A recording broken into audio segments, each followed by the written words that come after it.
Experts say it was likely a mechanical failure that led to a horrific crash during a snowmobile race at US 131 Motorsports Park in Martin. 24-Hour News 8's Joe LaFergie spoke with the other driver in that race. Joe's live in studio control.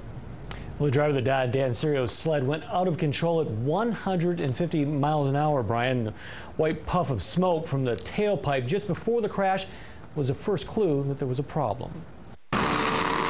They're stock snowmobiles, the kind you might enjoy a ride on a snow-packed trail. Replace the skis with wheels and add a few more modifications. Right. It's the stock motor with just internal modifications and then a addition of a turbocharger. And you have a 600 horsepower sled that can do a quarter mile in a flash. West Michigan racer Jeff Carriage had lined up against Cerio at the US 131 Motorsports Park Saturday night. Carriage knew Cerio from YouTube videos of his past races. The two shook hands, got on their sleds, and got the green light. I could just catch out of the corner of my eye Dan's sled. The trouble began seconds later, about halfway down the track at speeds of about 150 miles an hour. As we approached the finish line, I saw a bunch of white smoke come from Dan's sled, and then it pivoted, and I would guess it felt like a 45-degree angle, but it probably wasn't that sharp, but turned toward my lane. Carriage slowed to allow Cerio's sled to pass into his lane. The out-of-control sled then struck the left retaining wall, throwing Cerio. Carriage, seen here at an earlier race, had spent a long time in the outlawed snowmobile drag race series.